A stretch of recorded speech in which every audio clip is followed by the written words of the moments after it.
கிறிஸ்துவின் அன்பான தேவ பிள்ளைகளே, மீண்டும் இந்த நாளிலும் கூட இயேசுவின் நாமத்தில் இந்த காலை கதிர்ச்சி வாயிலாக உங்களோடு கூட இணைவதில் மிகுந்த மகிழ்ச்சி அடைகின்றேன். இன்னைக்கு வருகிற வாக்குத்தத்தம் எங்க இருந்து அப்படின்னு சொன்னா, நெகேமியா 1ஆம் அதிகாரம் 1வது வசனம்.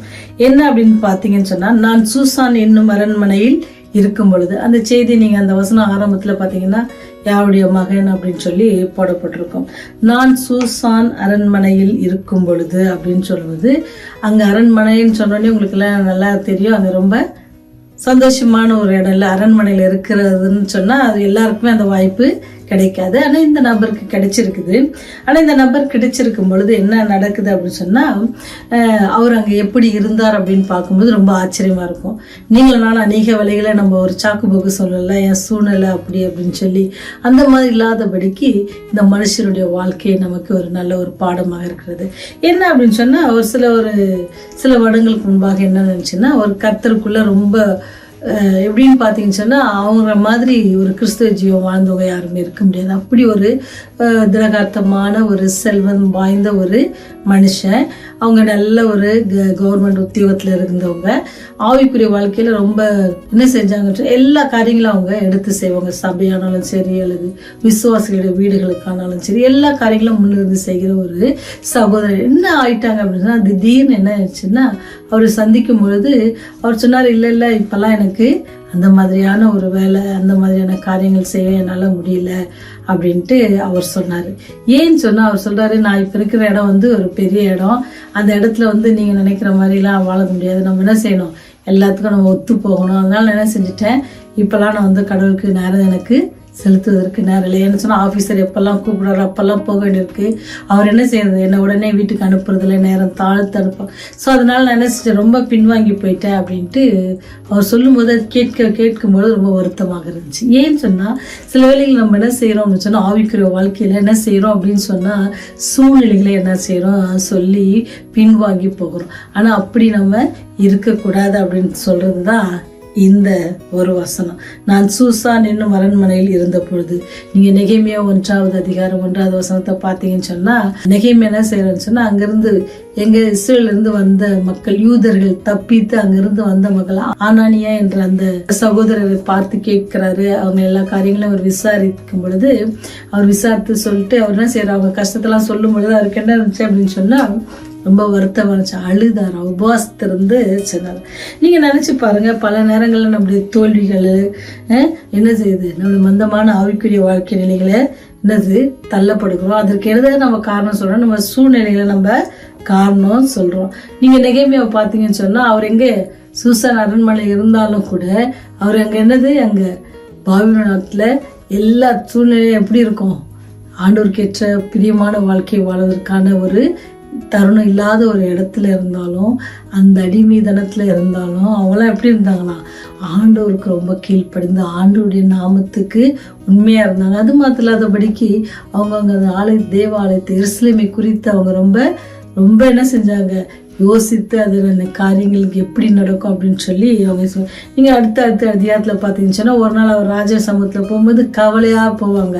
அவர் சொல்கிறார், நான் இந்த மாதிரி எப்பவுமே இருந்ததில்லை, ஆனால் அன்னைக்கு நான் ரொம்ப வருத்தமாக இருந்தேன். ஏன்னு சொன்னால், தன்னுடைய தேவ பிள்ளைகளுக்காக அங்கே எங்கே எருசலேமில் இருக்கிற பிள்ளைகளுக்காக அவர் என்ன செய்ய துக்கித்தார் அப்படின்னு சொல்லி. அப்போ ராஜாவே கேட்குறாரு, நீ ஏன் துக்கமாக இருக்கிற அப்படின்னு. எப்பேற்பட்ட விசுவாசம் இல்லை.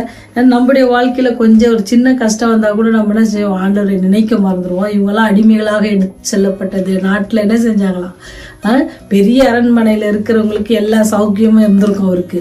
ஏன்னு சொன்னால், அவர் செய்த வேலையும் ரொம்ப முக்கியமான வேலையை செய்கிறாரு. கண்டிப்பாக அவர் நல்ல மதிப்பாக தான் வச்சுருந்துருப்பாங்க. அதன் மத்தியிலும் கூட அவங்க என்ன செஞ்சாங்கன்னா, தேவனுக்கு பிரியமாகவும் தேவனுக்கான காரியங்களை யோசிக்கிறவங்களும் தேவனுடைய பிள்ளைகளுக்கான காரியங்களை யோசிக்கிறவர்களாகவும் இருந்தாங்க.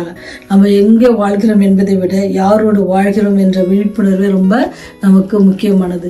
நம்ம எந்த இடத்துல இருந்தாலும் ஆண்டவரோடு கூட இருக்கிறோமா அப்படின்னு சொல்லி நம்ம வாழணும். இந்த உலகத்துல இறை பக்திக்கேற்ற ஒரு நிர்வாண சூழலில் நாம் வாழ நினைப்பது இயலாத காரியம்தான். இப்போ நம்ம சுற்றி நடக்கிற ஒவ்வொரு காரியத்தையும் பார்த்தோம் அப்படின்னு சொன்னால், அல்லது நமக்கு ஏற்படுகிற பிரச்சனைகள்லாம் பார்த்தோம்னு சொன்னால் கண்டிப்பாக முடியாது. ஆனாலும் நாம் எங்கே இருந்தாலும் தேவனை மையமாக கொண்டு வாழ்க்கை வாழ விரும்பினால் அது என்னது, ரொம்ப கஷ்டம் இல்லை. அது என்னது, எல்லா காரியத்திலும் ஆண்டவர் நமக்கு உதவியா இருப்பாரு அப்படின்னு சொல்லு. அது மாத்திரம் இல்லாதபடிக்கு நம்ம என்ன செய்யணும்னு சொன்னா, ஆண்டவரத்துல நம்ம ஆவியாண்ட ஒத்தாசை அதிகமாக பெற்றுக்கொள்வதற்கு நம்ம ஆயத்தப்படணும் அல்லது பிரியப்படணும். நம்முடைய ஆண்டோடைய ஒத்தாசையை பெறுவோம் அப்படின்னு சொன்னா ஆண்டவர் நமக்கு எப்படி கிருபையா இருந்து நம்மை வழிநடத்த வல்லவராக இருக்காரு. எப்படி சூசான் அரண்மனையில நெகேமியாவுக்கு அப்படி ஒரு வாழ்க்கை கிடைச்சிருந்தோம், அதன் மத்தியிலும் தேவனையும் தேவனுடைய காரியங்களுக்கு உண்மையாக தேவனை மையமாக கொண்டு ஜீவித்ததுனால அவங்களுடைய வாழ்க்கையில ரொம்ப ஆச்சரியமான விதத்துல ஆண்டவர் பெரிய வழிநடத்துதலை பெரிய விடுதலையை ஆண்டவர் கட்டளையிட்டார். அதே போலதான் நீங்க எந்த சூழ்நிலையிலும் எல்லா சூழ்நிலும் தேவனையே மையமாக வைத்து வாழ்வீங்கன்னு சொன்னா அவர் உங்களுடைய எல்லா பிரச்சனைகளையும் நீக்கி போட்டு உங்களை விடுதலையாக்கி உங்களுக்கு சந்தோஷத்தின் சமாதானத்தை காண செய்வார்.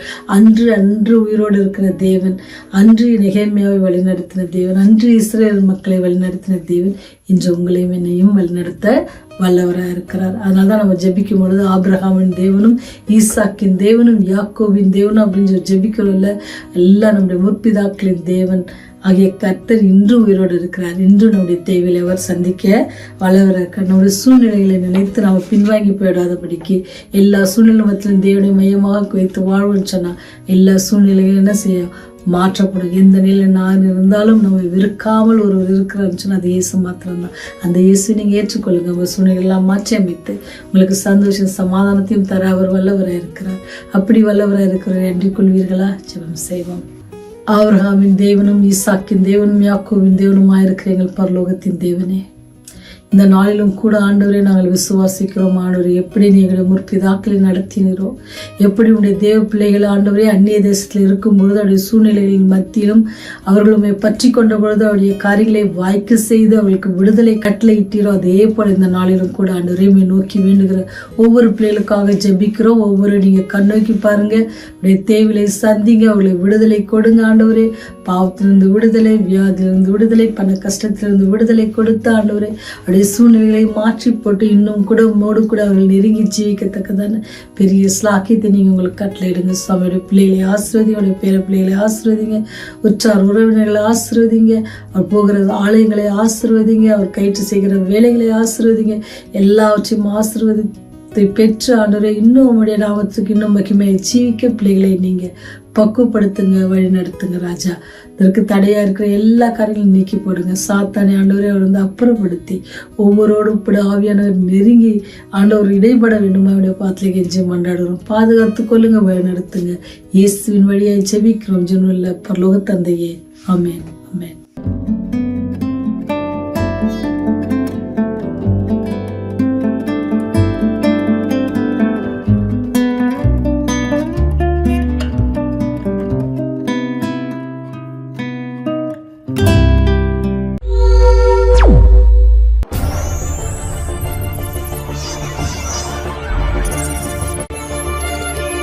நீங்கள் பார்த்துக் கொண்டிருப்பது உங்கள் ரிவைவல் டிவி.